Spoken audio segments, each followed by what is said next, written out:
Welcome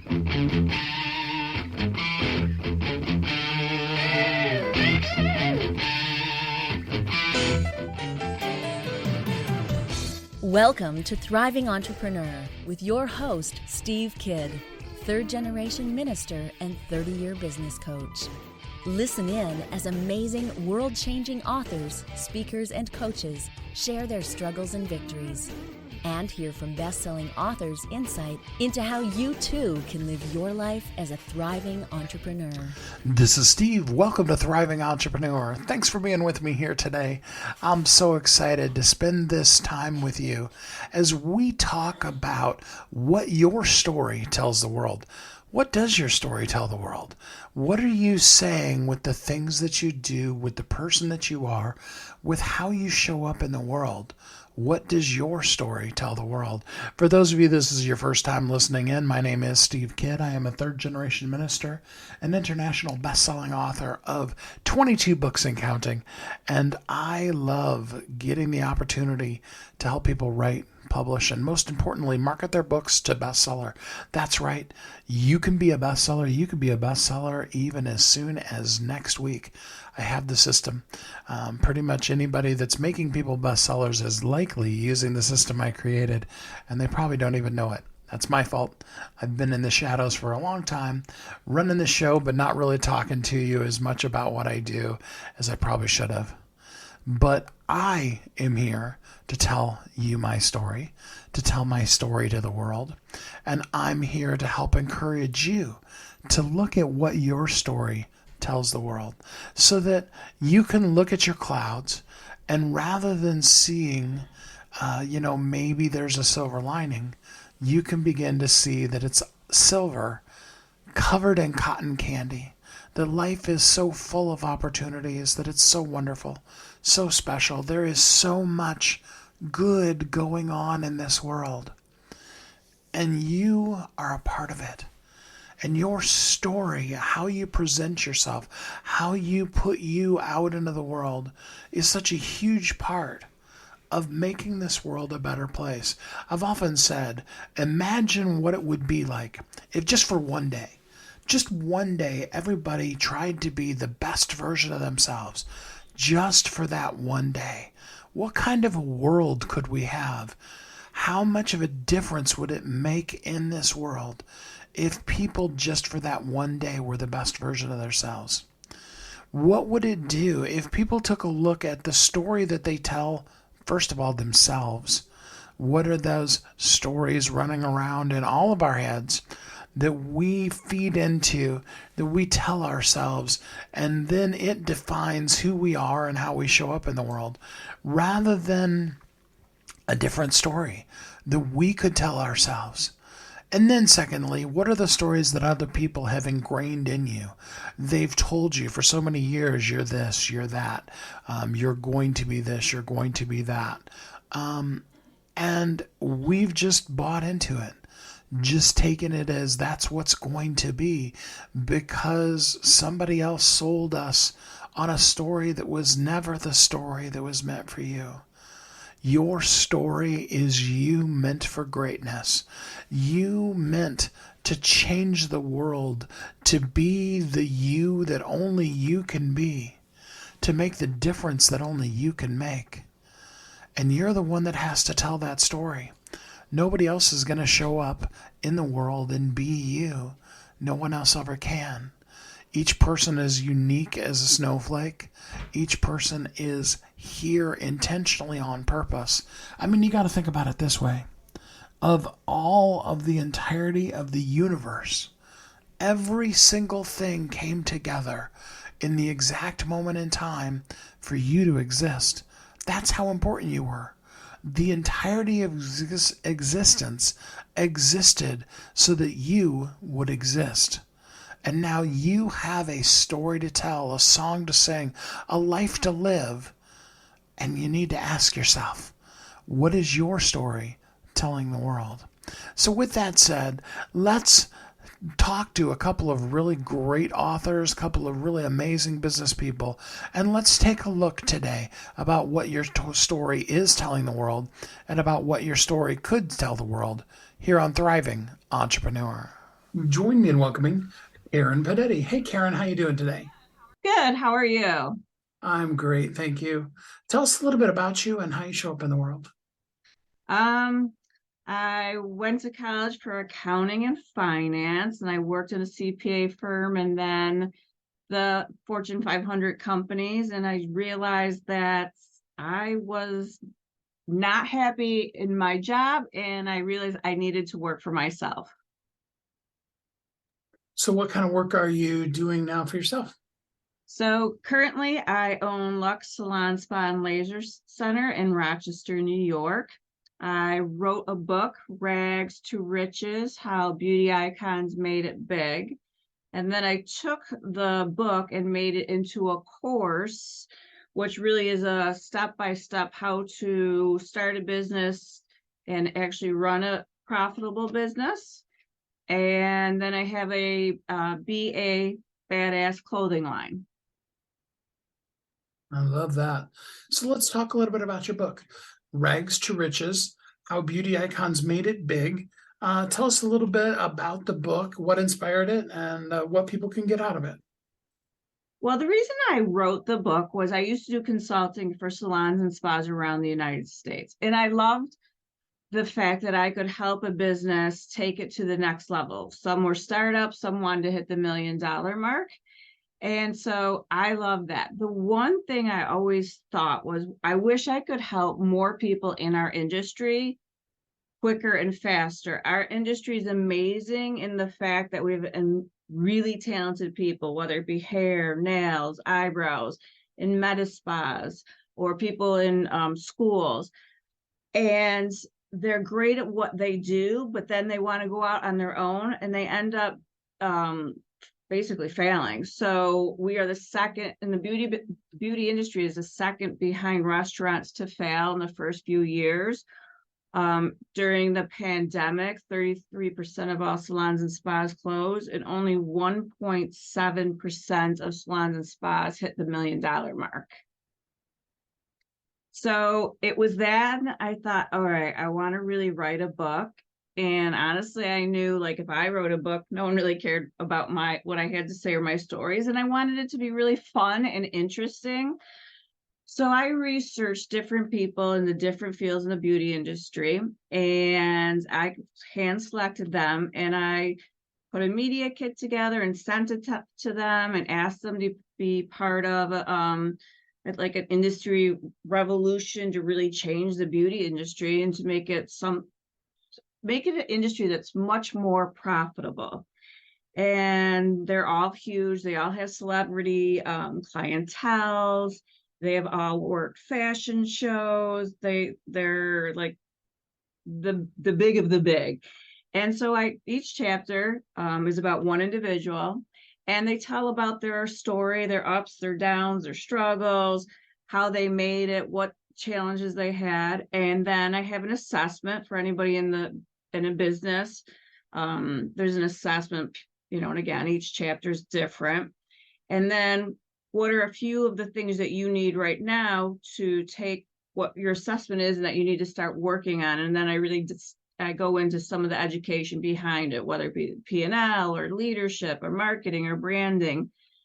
And that's where it came to be. And as I was doing it, and I was telling people, they wanted more. And that's kind of how the course came to be. So anything I did in my business or I did for my clients when I was consulting is basically all in the book, so people can read the book, and if they are interested, get the course. And really it's a way of like me holding their hands step through for their business. So, what is your favorite part of the book? I guess what I loved and that I loved the stories, how each one of the people in there, they had their struggles. It didn't come easy. They had to learn different things.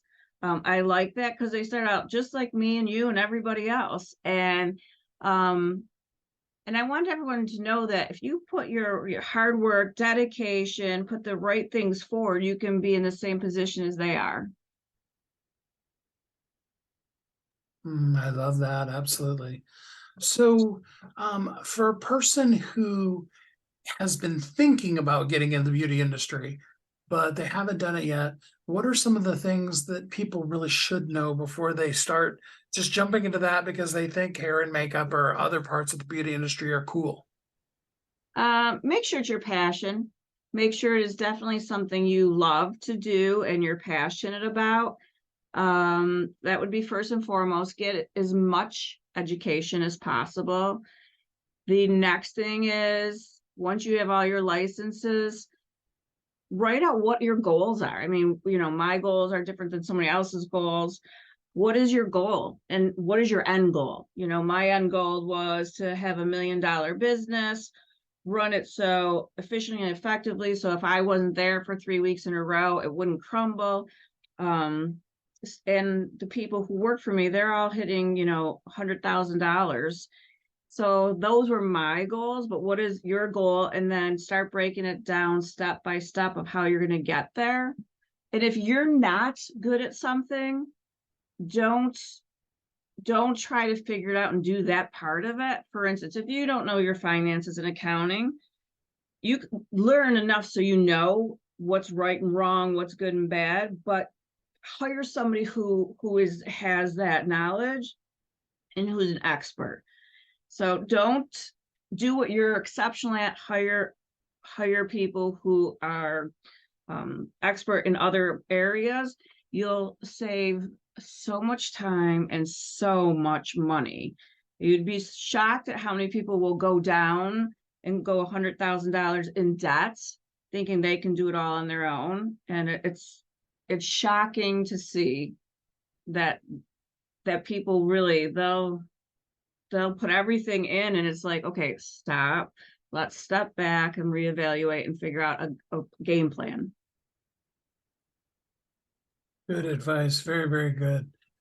So for the folks that are in the beauty industry, what is the biggest thing that you find that you wish they knew that they don't know that they're getting wrong? People who enter the beauty industry think, oh, I'm gonna get my hair license, nail, aesthetics, whatever it is, and I'm gonna go out and make a ton of money. It's not. It's really, you have now the knowledge, but how are you gonna handle your business? And it's really truly about building relationships and solid relationships with your clients. Now, you don't want to become best friends with them because then they'll want you to do their hair in their kitchen, but you want to build relationships with people, and that's what people love, is the relationships they build. So have your skills, continue education always, never stop, because the day you stop, that's what you left, and that's where you kind of are stuck, and you don't continue to follow new trends and things of that nature. So let's be good teachers. They got to take your course and get the book in order to learn everything. But what's one thing that somebody listening to us right now could do to, move a little bit from rags to riches, maybe from rags to hand-me-down clothes? You know what? Be hardworking, of course, and diligent, but really, again, write down what your goals. What is your goal that by the end of the year you want to hit? What's the goal for the next year? What's the goal for 3 years, 5 years, 10 goals? Write it out. And now start taking that goal and breaking it down how you're going to do it. Each day take steps forward to hit the goal. A lot of people say, I want to do something, but they then do nothing.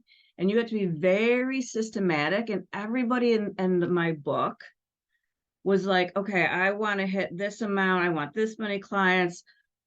And they were very methodical in their thinking. And it was like their job, as well as, providing services, it was their job to work on their business every day. And that's the first and foremost. People think they're going to go out and just, get a few clients and then stop. The day you stop recruiting and trying to find new clients will be, you won't notice it that day, but you'll notice it in about 3 to 6 months. Absolutely. Great advice.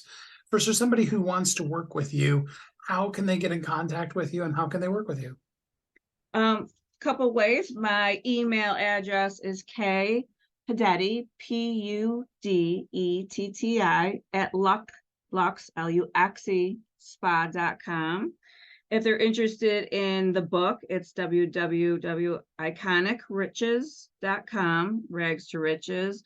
And the course is iconicriches.com, rags to riches in action. Well, perfect.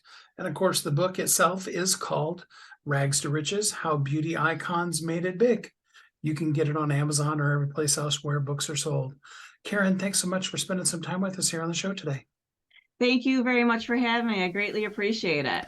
It's always surprising to me and amazing how much more goes into the success of people in the beauty industry, what it takes to be beautiful, and often what they struggle with as beautiful as they are in accepting that. What is the story the world tells them, and what's the story they say to themselves?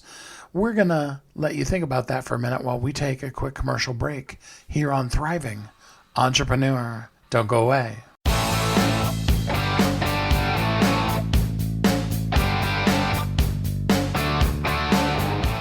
Hi, my name is Steve Kidd. I am a third-generation minister, an international best-selling author of multiple books, and I help people write, publish, and market their books to bestseller. In fact, there are literally thousands of people that have used the system that I created to be able to write, publish, and market their books, and now they're best-selling authors, and you're next. I just wanted to come on for a minute, say hi to you, tell you a little bit about me, introduce myself, and tell you I know the world is waiting on your message, and I would be so honored to be part of sharing your message with the world. Go to AskSteveKidd.com and schedule a time to talk today.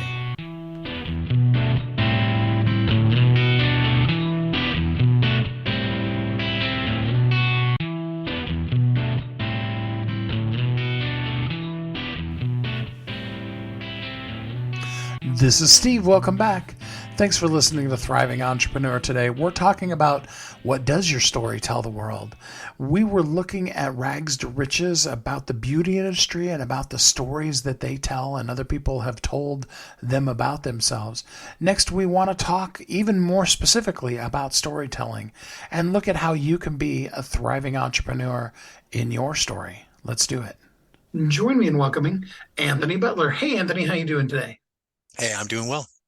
Great. I'm glad to hear it. So tell us a little bit about you and how you show up in the world. So I am a consultant. I help businesses grow. I've spent a lot of time working with startups and big companies, small companies of all shapes and sizes. And the last probably 10 years, I've really been focused on the marketing side, demand generation. And I have a new book out called Primal Storytelling, Marketing for Humans. It's taken off and it's been a bestseller all around the world. Love that. Tell us a little bit about the book. I mean, how did it come into existence and what's the intention of it? So the book was based on a huge failure that I had. I was a CEO of a tech company in New York City. And after that gig ended, I knew 6 months out the company was selling. I was a hired CEO. I was going on to my own company, and I started this company, Can Do Ideas. It's a marketing company, and we did 6 figures in the first 6 months, which was amazing. And in the first 18 months, we had 100% retention. So I was thinking I was really smart and that I knew it all. And one day, out of the blue, I get a call from a CEO of this company that I was working with. And he's like, "Hey, Tony, I really like you guys. Everything's professional." He's like, "But it's just not moving the needle. So we're going to let you go. We're going to try something different." And I was absolutely floored because, I had a bunch of clients and we were doing a huge amount of monthly recurring revenue. And this is the first time that anyone had ever left us. It was the first time I'd been fired. And it was such a shock. But it wasn't a shock because they had fired me necessarily. It was a shock because I didn't know why. And I started looking at their stats. I'm looking at all the work that we did, and was it professional? Yes. And was it on time? Yes. Was the team doing the same work we were doing for everyone? Yes. But for this one client, it just didn't work, and I couldn't put my finger on it at first. And as you've probably heard, the world is full. There's a graveyard just full of marketing agencies that couldn't get results, right? I mean, that's the death knell. And so I knew I needed to figure out exactly what it was that was getting results with one client, but with this client just failed. And it didn't come to me right away. I spent months and months just thinking about it and looking and trying to figure it out. And one day I went down to a business seminar with this guy, Darren Hardy. I don't know if you ever heard of him. Um, Went to San Diego, met with Darren, and he had this small business forum. And on day 2, he was like doing this marketing piece. And he gets up on stage and he's talking about, emotion in marketing. And he says something that I'd heard, and I'm sure most people who are in sales and marketing business have heard, is that people buy emotionally and then they justify their purchase with logic. Okay. Well, when he said it, it just struck me like lightning. I was like, wait a minute, what emotions? Like, what emotions move people to buy? What emotions like keep people from buying? Like, what is it that's like stopping them from doing business with you? And so I start researching emotion and how emotions are generated, how many are there, what kinds, all the gradients of emotion.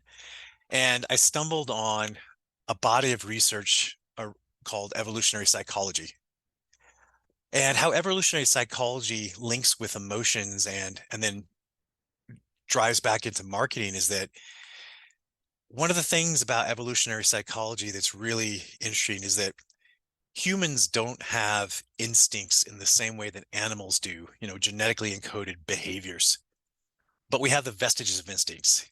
So what I mean by genetically encoded, geese fly south for the winter. They don't go east, they don't go west, they don't go on vacation to Hawaii, they go south. Squirrels gather nuts for winter, the bears hibernate. There's lots of genetically encoded behaviors, but with humans, we have free will, but we still have the vestiges of our instincts, our previous instincts. Okay. And these primal urges is what I name them. They still help drive in conjunction with emotions, all human behavior.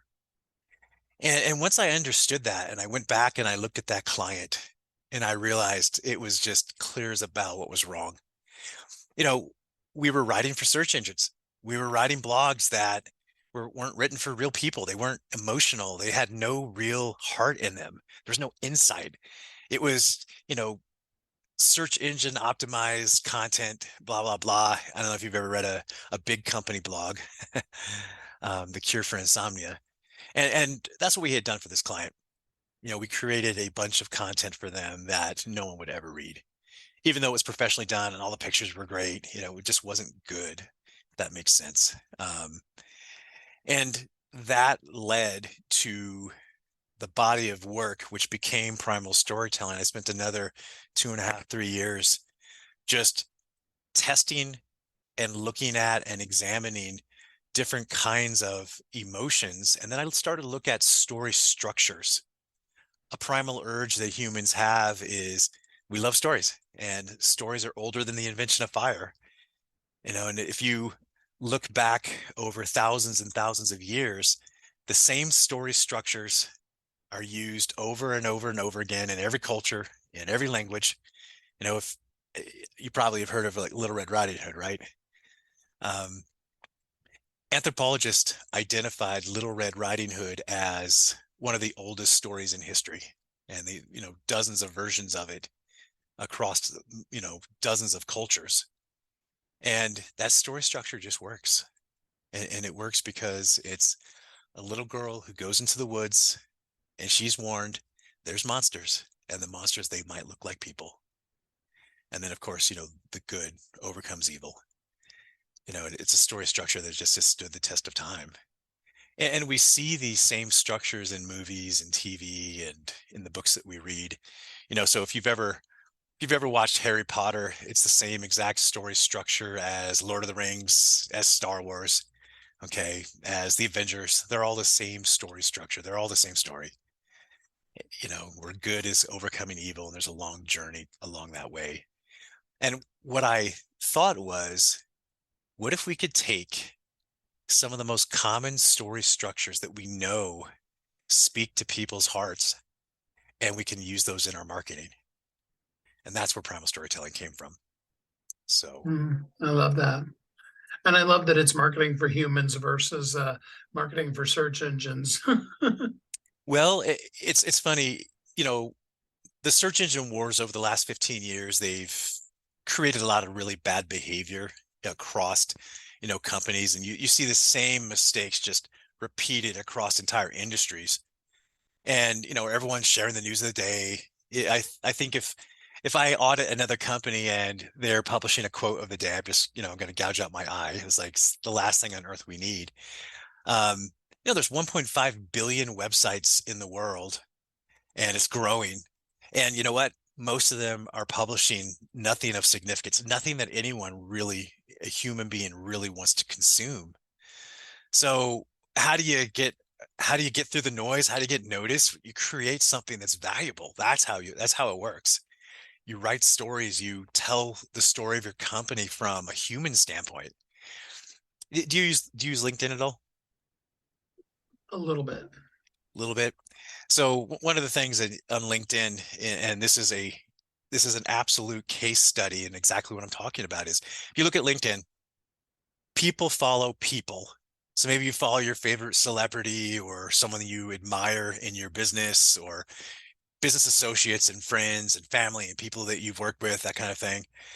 And then there's also company pages on LinkedIn, and no one follows company pages on LinkedIn. Company pages don't get hardly any interaction. They don't get a lot of followers. They don't get traction because people don't want to follow some abstract, giant, faceless corporation. They want to connect with a real person. And it's interesting because every big business I talk to, they're like, oh, well, our company is faceless. That's why, we're a big business. And I say to them, like, but there's lots of people that work at your company, right? Like, you're not humanless. You're not running a company that's manned by robots yet. So let's talk about them. Let's talk about your employees. Let's talk about the leadership team. That's who people follow. That's who people want to do business with. They want to do business with their friends. They want to do business with people they like. They want to do business with people who are human. Okay. We have enormous technology at our fingertips, and automation has helped in a lot of ways. They've made our lives easier, but it's also, in some cases, it's gone way too far, where people just crave human interaction.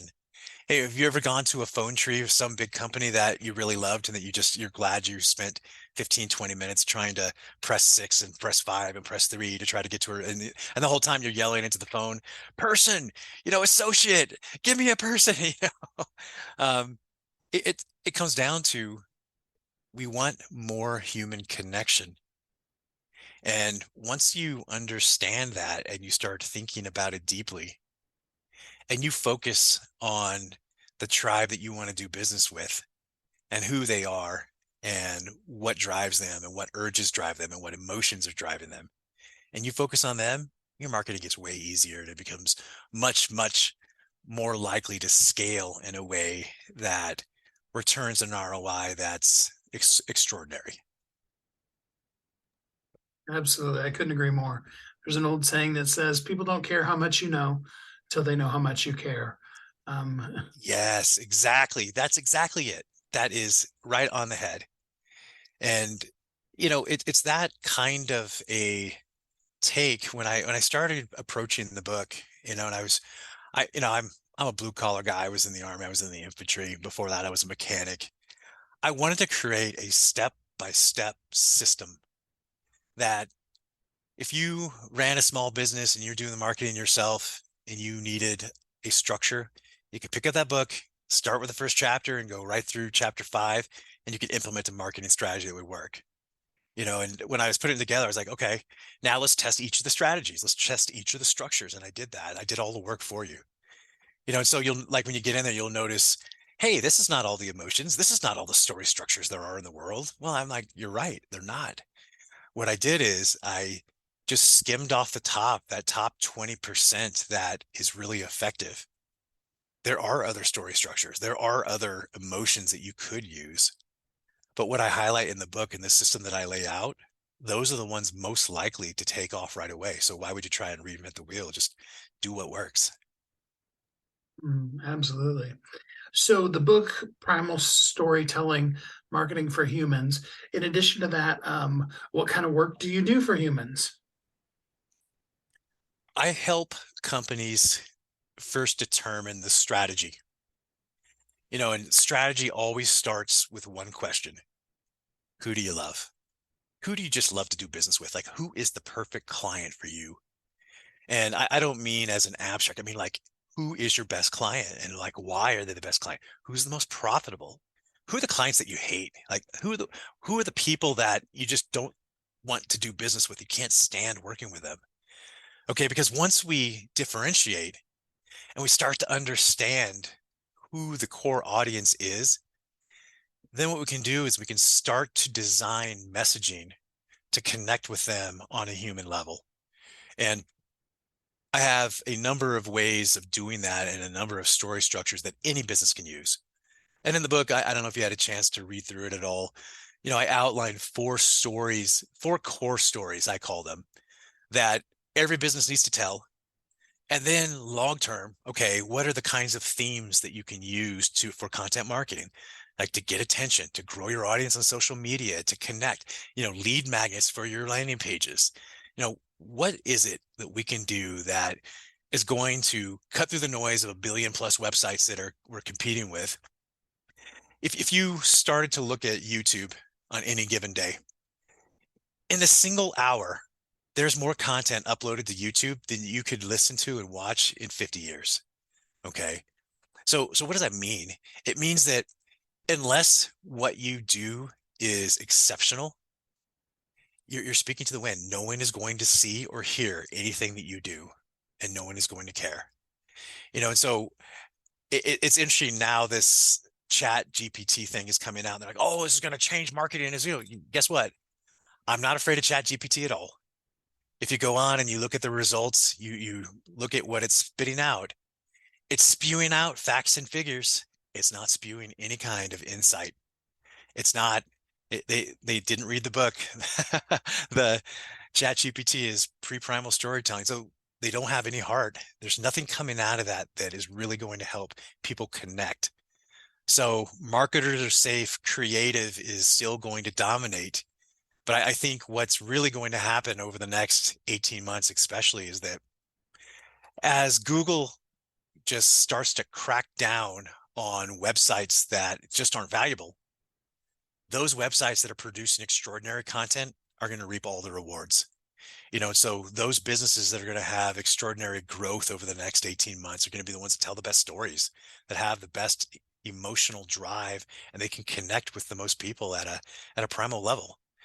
And this is not hard. Anyone can do it. Any business can do it. I just helped implement a primal storytelling program into a small construction company in Helena, Montana.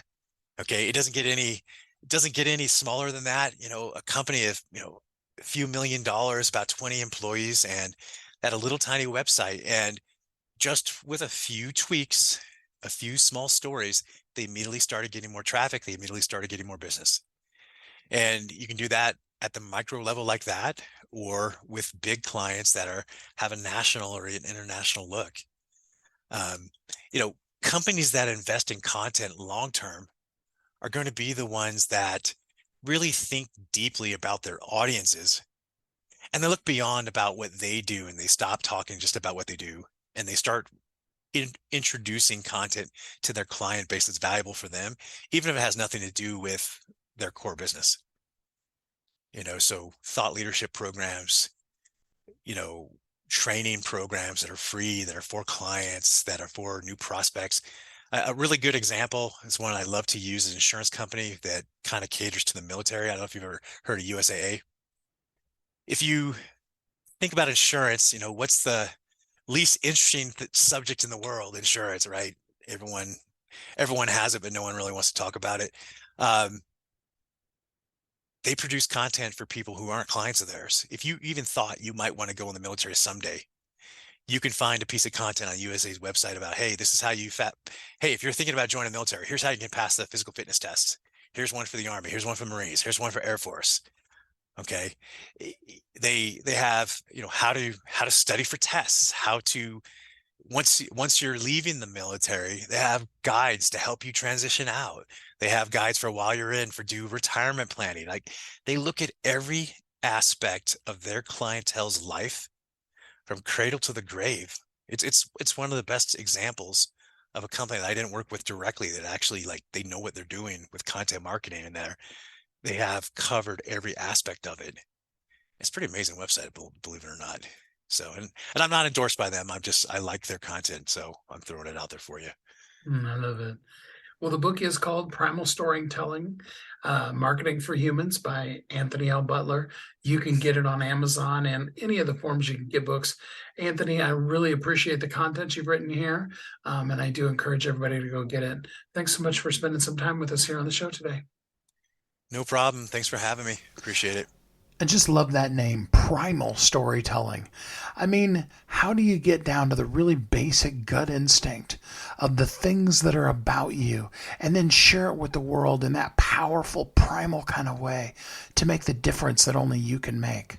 What a way to live as a thriving entrepreneur. We'll be right back.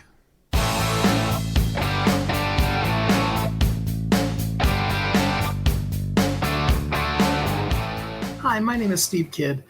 I am a third-generation minister, an international best-selling author of multiple books, and I help people write, publish, and market their books to bestseller.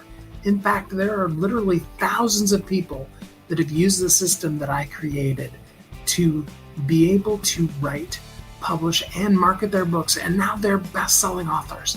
And you're next. I just wanted to come on for a minute, say hi to you, tell you a little bit about me, introduce myself, and tell you I know the world is waiting on your message, and I would be so honored to be part of sharing your message with the world.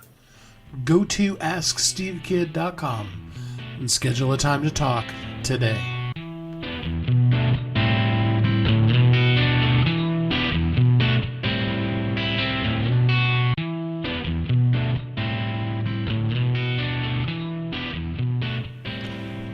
This is Steve. Welcome back. Thanks for listening to Thriving Entrepreneur today. My friends that know me know just how much I love this new intro. And those of you that don't, I used to be the lead singer in a Christian rock band many, many years ago. And I really love music that just stirs your soul. It's part of my story. It's part of what I tell the world and what I bring to the world, even as I'm encouraging you here and helping you bring what you do to the world in a more powerful way. So next we want to talk about some of the things that we can do that show the world our story without even words. I thought this was just the perfect connection to end things off for you today, to really look at what does your story tell the world and how can you be a thriving entrepreneur in it. Join me in welcoming Carolyn Bolt. Hey Carolyn, how you doing today? I'm doing great. Thanks for asking. How are you? I am doing really good, thanks. So first off, tell us just a little bit about you and how you show up in the world. Well, you said, my name is Carolyn Bolt, and I'm the co-founder of a company called Crossfields, and we're an architectural and interior firm that designs offices for holistic healthcare providers nationwide that want to elevate their success and save more lives. Now, some people are mildly, aware of is probably the only way I can use it. Things like feng shui and different things like that in interior design. How is what you do similar to that, and how is it different from that? It is similar in that feng shui focuses on your environment. There's a psychology in environment. So feng shui kind of goes a direction to enhance that psychology, I'll say, and I'm not a feng shui expert. So that's about as much as I can tell you about it. But a lot of the principles of feng shui, I have done some study of it, are pretty universal understanding of your psychology of space and how you feel in the space. And interior design, interior architecture is, especially in the commercial field, is the practice of creating environments for a business that will help attract and retain patients and also be efficient and effective for what they're doing in the space. I love that. So now I could be showing my ignorance here, but as best as I understand it, there are two pretty different areas of interior architectural design. There are buildings which have already been built that you're then doing a remodel for whatever new business is moving in there. And then there's buildings that are being built from scratch. Do you do both of them, or do you focus on one of those? No, we do both of them. And our company is actually a full architectural firm. So we have actually designed and built buildings from the ground up also. But our focus is in the smaller, when I say smaller, under 10,000 square foot spaces. So it focuses on the, doctor's practices, you would say. So, but we do both. And we also do what I call more the decorating, where we'll have a doctor that really wants a facelift, that wants, maybe he's bought a practice and wants to keep it all the walls like they are and just wants it to look different, or he's getting ready to sell it and he wants it to look better so he can make more money. There's a lot of different reasons, but where we just do what most people would associate interior design with, which is the decorating part. So we do both the decorating and the architecture. When it comes to the architectural end of it, for you personally, not like there's any wrong answer here or anything, but for you personally, do you like a totally blank canvas where you have, a building that's not even built and you can kind of tell the guys that are building the exterior, here's what I need in order for me to have this dream interior? Or do you like the challenge of having an already existing shell that you have to figure out how to make it then look the way you can see it in your mind?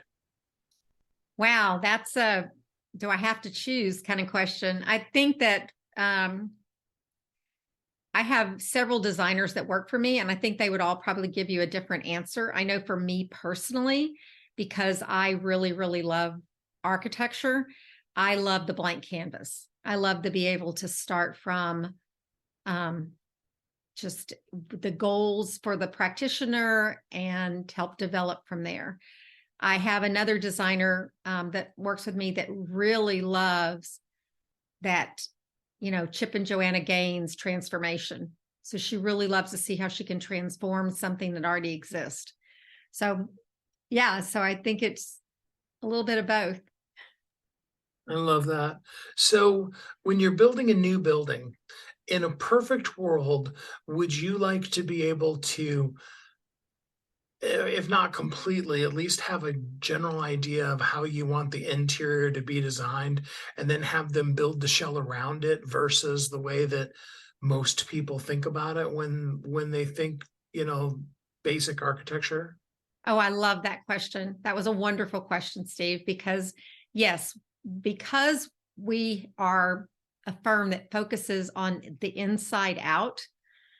Yes, we want to focus on making that space flow and work for a client from the inside out, understanding that there's going to be parameters of the site that we're working with first, and then the design of the architecture begins to marry the needs of the inside. Does that make sense, what I just said? It absolutely does. Oh, yeah. Okay. Now, I want to be clear for the people listening. I am not an architect at all, but one of my, I'm going to call it guilty pleasures, is I love graph paper and drawing things, mostly interior houses and stuff like that. My question for you, Carolyn, would be, it's just me now, my kids are all grown. I'm not married to the woman I was. Why do I still always end up designing something that's at least 4,000 or 5,000 square feet? I I don't know. We'd have to dig into all your needs. You must see that you need these different spaces in these rooms to do different functions, right? Do you have different functions and things that you're trying to do as opposed to multi-purpose spaces? Well, and I do work from home, so I always end up with this, first of all, lavish and elaborate bedroom, and then a separate office space. And then I start thinking, well, it'd be nice to have a conference room if I ever want to have people in, or maybe I want to do conference videos and not do them from my office. And it just kind Yes. of grows from there. And then next thing Yes. you're like, well, and there should be a room for this person and that person. And then I start thinking about my mom, and I should just make a space for her. And I like you don't said, think pretty 4 or soon, 5,000 is big enough based on everything you just told me, right? well, like I said, 4 or 5,000 ends up being the small ones. And then people look at it and they're like, it's just you. I mean, why do you need that? It's like, I don't know. It just looked right. There you go. That's a fun venture. One of the things we do with our clients is we have 6 steps. We call it our 6-step signature process. And the first step is really identifying how many square feet you need before you ever go look for space. So that's exactly what you just described. And often, very, very often, the number at the bottom is much larger than they really want to build, or they really think they can afford, and of course it's a business venture. So they have to start thinking about, don't want to cut any spaces that would create revenue. So you have to think through that. But with what you're saying, that's a real typical, it's always a little bit bigger than you ever thought it was going to be. Oh, good. I'm glad to know that I'm not a weirdo. No, you're not at all. You're not at all. Oh, that's cool. So, form and function. Yes. And there's always that disconnect between the form people and the function people. Explain for people that are listening what the difference between form and function is, and which one, at least in your opinion, is more important. Wow, that's wonderful that you asked me that too. You sure you didn't look me up? So we adhere to the philosophy of form follows function. And I'll explain that a little bit more. So function is the way the space works, the way how much square footage you need, how many rooms you need, how they're going to be connected together, what actually is going to be in the spaces themselves. And then that has to do with, it has to work. So form follows function. To me, they're not separated. They're connected. And if they're not connected, I don't think you get a cohesive, holistic design. So, but we always start with the function. The form is the 3-dimensional space, what most people would think of as the aesthetics or the architecture. And that is married beautifully if you focus on the function first, and you can marry the form connected to it. But they're, in my opinion, it's a very, very closely designed together, or it doesn't turn out well. So for people that are listening that are essentially looking at designing a new space, especially doctors, what is the one thing that you're constantly talking to clients about that you wish they either would stop wanting or they would have already known before you started the session? Well, the main message that we have is for people to understand that their space, when it's completely designed, should be making you money. And meaning that the elements that you put in it, the way it flows, it's a business venture. So it does cost money to design a space. It does cost money to build out a space, et cetera. But that money, if used wisely, can actually make you money by maximizing your flow in your space, or it should do both, which comes back to that form follows function. It should be attracting at your ideal patient and retaining your ideal patient. So think about retail design and hospitality design. Those spaces are designed very purposely to be cohesive with what they're selling. And if there's a disconnect, then they usually are not doing really well. So just the awareness that doctors can understand that there is a return on investment for a quality office design. I love that so much. So, for people that are listening, what kind of people do you prefer to work with? I know you said doctors, but if you want to be more specific than that, and at what point in the process of thinking they need to either move into a new space or remodel the one they're in or whatever, at what point should they engage with you?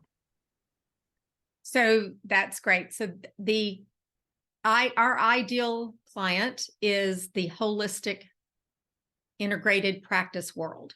So we got started, without going into a long story, we got started through designing for chiropractors. We were doing work at Life University here in the Atlanta area and got engaged with the business of chiropractic and the community, the culture, all of those things of chiropractic. We were also chiropractic patients and had amazing success. My daughter was healed of tonsillitis at 2 through chiropractic. So we were already holistic patients. And we saw a need for more people to accept more potential patients to look at with more respect to the chiropractor and with more respect to all alternative healthcare, and to consider that a option. It's definitely an option of choice as opposed to a have to. So we just really felt like we needed to help save more lives by elevating this option for people and giving this a better name and a better vision. So that is our sweet spot. It's the alternative healthcare, the physical therapy, the things that are not mainstream medical as much. There's plenty of designers out there doing mainstream medical. So we just felt like this profession needed its own focus. So that's what we do. And your business is in the Atlanta area. Do you pretty well just work in and around Atlanta, or do you go anywhere, or what is the boundaries of where you work? Well, what the other thing that's very unique besides this unique niche that we're in is everything we do is virtual, everything. So we realized when we we developed the chiropractic office design side while we were also doing design build in the Atlanta area. And we knew that there were not enough chiropractors in the Atlanta area to make a business. So we knew we needed to figure out how to go nationwide. And now we're able to go basically worldwide as long as the time zones aren't an issue. But we knew we had to figure out how to do it virtually.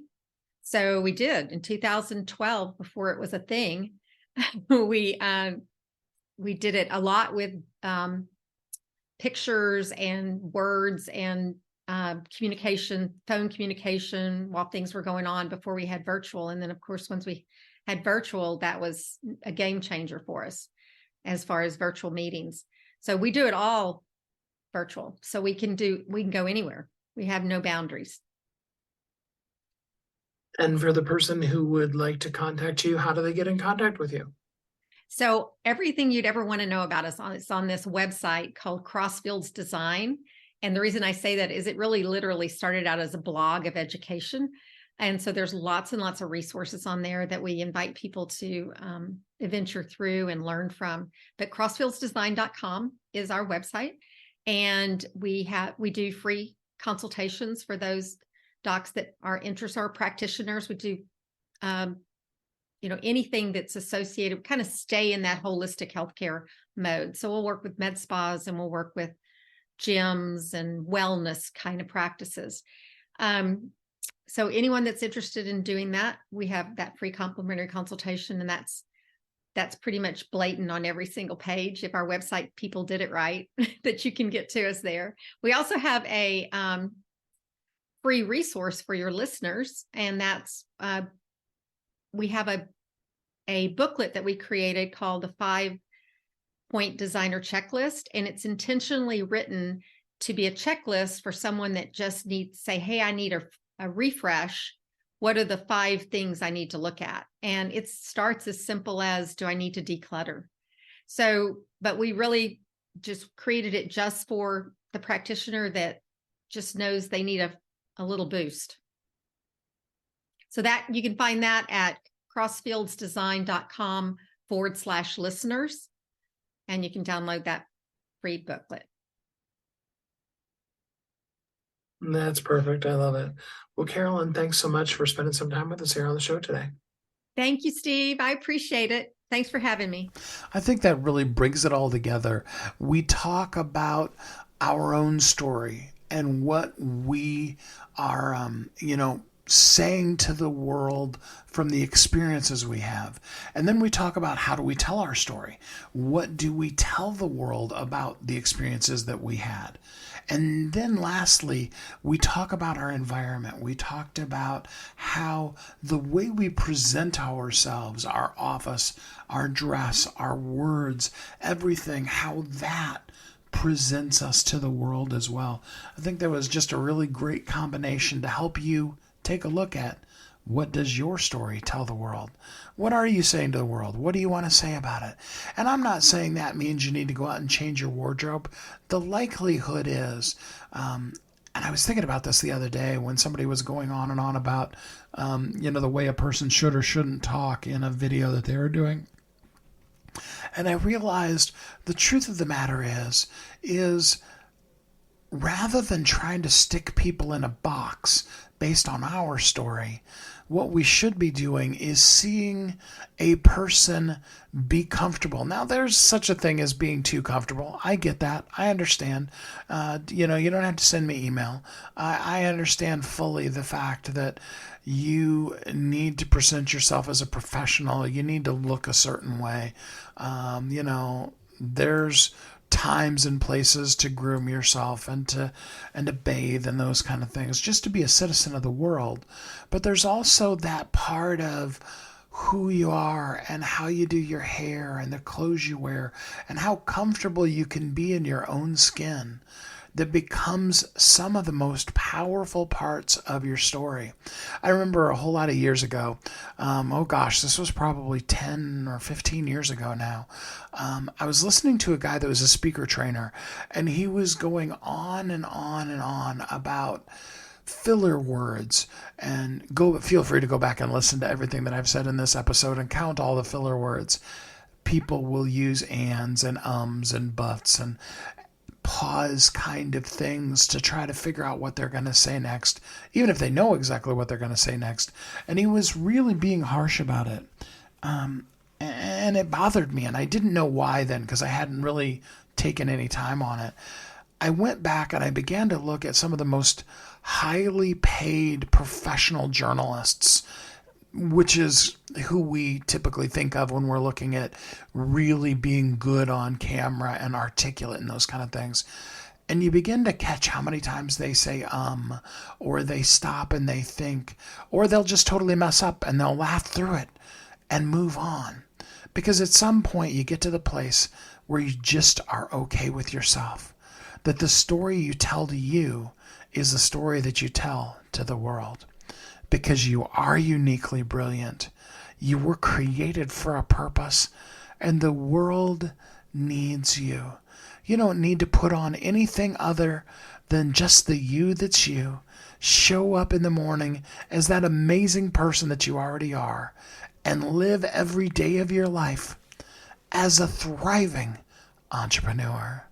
Until we're together again next time, have a great week. Thanks for listening to Thriving Entrepreneur today.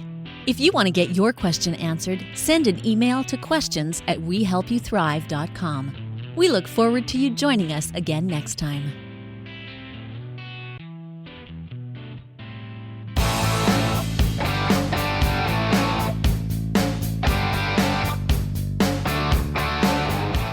Hi, my name is Steve Kidd. I am a third-generation minister, an international best-selling author of multiple books, and I help people write, publish, and market their books to bestseller. In fact, there are literally thousands of people that have used the system that I created to be able to write, publish, and market their books, and now they're best-selling authors. And you're next. I just wanted to come on for a minute, say hi to you, tell you a little bit about me, introduce myself, and tell you I know the world is waiting on your message, and I would be so honored to be part of sharing your message with the world. Go to AskSteveKid.com and schedule a time to talk today.